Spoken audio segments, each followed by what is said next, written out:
Hello again, here we are. We're going to do an unboxing now. Previously mentioned in the introduction. Right, this is what we're going to unbox. This is dated to about 1983, so when I was 10 years old, I think. This is an Airfix aircraft of the 80s, North American P51B model Mustang fighter. Okay, it's piloted by Henry Brown, who was an American fighter ace. Coded WRZ. This was named the Hun Hunter, Texas, and on the other side of the cowling it said Florence Honey. It's also marked up as the Bulldogs, which was to do with the fighter squadron that he was with. Now, as you can see from the colouring, this is pretty old, pretty sun bleached, pretty knackered. Plastic on it. Anyway, let's change the angle, have a better look at it, yeah? Here we go. So there is the aircraft itself. The B model Mustang, I think, looks absolutely stunning. And this is a mainstay in the early part of it. Right, so this starter kit that has a paintbrush, that'll come in useful. I'll use that, keep that. It has some old polystyrene cement. It's unlikely to get used, to be honest. A couple of acrylics. Don't know if they'll be any good, but I use enamels anyway. The box itself, so there's a little bit of paint on there. It's damaged, it's faded, it's yellowed, it's split. I mean, look on the back here. I mean, that looks like it's heavily tobacco smoke damage, but I don't think so. I think that's just from sunlight. Yeah, it doesn't smell of anything. So, oh, is this from him? Yeah, there's a write-up. I saw an ME-109 chasing a Mustang and I jumped him. I had to use a lot of deflection again, blacking out in one of the turns. Luckily I hit him in the turns and caused him to jink, trying to avoid my fire, and I hit him pretty well again, causing him to start smoking and go into a steep dive. I first claimed this one as damaged, for I did not see him crash, but my wingman confirmed it as destroyed.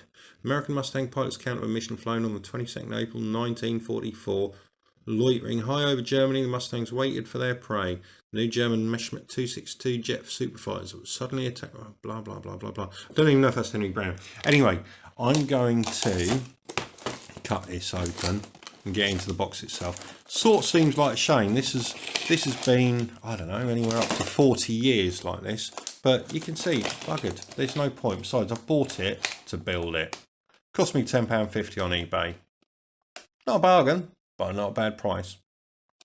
Right, so I've cut the back open on this. I've made a really neat job. It's very straight. I don't know quite what's happened there, but actually the colour underneath is looking pretty okay. I think the box itself is faded, but it's not altered the colour too much. So let's get this out. Right, so these have faded, you know, a bit sun bleached, but not bad. I've given the acrylic paints a shake and I can hear paint in both. The glue looks fine. Now, the box itself, yeah, it's definitely faded. It's gone sort of like overall palish bluish tinge, but quite frankly, it's not bad at all. It's better than I thought it was going to be. It's no mint condition display kit box, but you know, it's absolutely fine. This should be sort of like an olive drab green, dark green, but yeah, it's fine. Next thing I'm going to do is I'm going to get off that or cut through that plastic tape there, and we're going to have a look in the box. Here we go. So this is skill level 1. This is the easy one. Now this stuff hasn't seen the light of day since it was bagged up all those years ago. So this is a bit of a time capsule. Right, there are my destructions. Oh, look at this. What's this? Supermodels range. Does it have a date? Oh, 230 beautifully. Send off your Supermodels catalogue. Please include £2 to cover postage and packing. I'm tempted to send that and see if they send me it back. Waste £2 though. Don't know what this is. Flash service. Don't know. All these bits of paper in it. So the plane will always be a pleasure. Be careful. Stuff's flammable. Oh, look at it. Look at this. Look what we got here. Nice set of decals. There you go. So you got the tail number. Those are not swastikas. Never mind. Otherwise, got all the rest of this fairly well done. And the bits that aren't swastikas are out of register. But anyway, that's fine. And then I've got my bag of kit. Look at that. It's all sealed up and everything. We're going to open that now and have a little look. Well, here we go.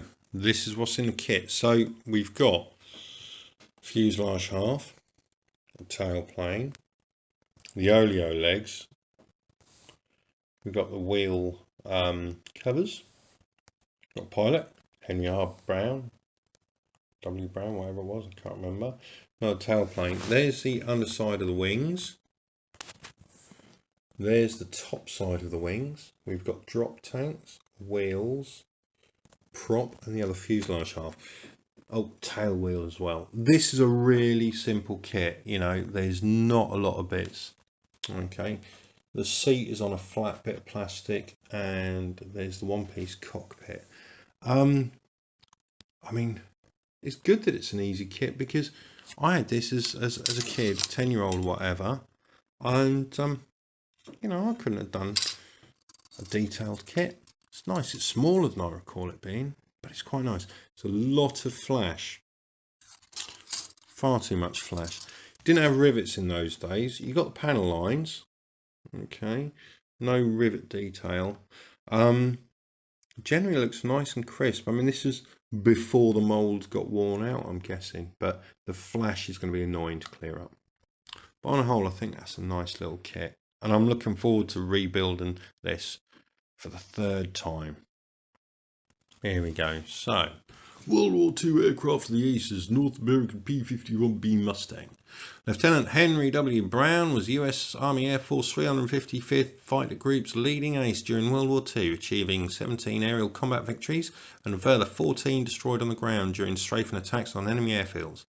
This kit represents a North American P51B Mustang flown by Henry Brown whilst he was serving with the 345th Fighter Squadron, 355th Fighter Group, United States Army Air Force 8th Air Force, based at Steeple Morden in Cambridgeshire in June 1940. The Mustang was powered by a V12 Packard engine based on a Rolls-Royce Merlin engine, giving the aircraft a top speed of 703 km an hour, 437 miles per hour. It was armed with 4 12.7mm guns, 50 cals, 0.5 inch, wingspan 11.28 metres, 34 feet, length 9.83 metres, 32 foot 3 inch. Well, there you go. Lots of other languages as well. So here we go. Varied shades of colour shaded in the illustration can be obtained by blending the listed paints. So submit, clear, do not submit, and symbol section. There you go. So the first stage is 1, 2, 3, 4, 5 pieces and a pilot. Second stage is 1, 2, 3, 4 pieces added onto that first stage. The third stage is 1, 2, 3, 4, 5, 6, 7 pieces. Then there's another. It's just simple. It's a quick, simple kit. This is half hour to put this together, and then paint. But obviously, I'll paint it in bits and pieces. Decals, pretty good. You know, there's a fair few. I think probably my mum applied these. Or no. In this case, this was the first one that I did completely myself, I think. So, yeah, it was a lovely kit. Right, and I wonder which of those paints I've got. 33 is black. 30 I've got. That. Oh, good. That's the green I've got. Just bought that today, in fact. 11, 24, 24 I think it's yellow. 34 could be flesh. Yeah, so yeah, this is a nice looking kit with that dark green and that light grey. This underside, I can't remember if that's a light grey or an aluminium colour. Historically, I don't mean on the kit, but historically. As a kid, I had it painted with light grey. I think it was probably emulsion, but we'll maybe not replicate that. But yeah, there we go, man. I'm looking forward to finishing that. Starting it. I don't know, just doing it. There's not a lot of time difference between them all. This is going to be when I'm bored one afternoon. It's going to be lovely. I ain't going to be using those acrylics.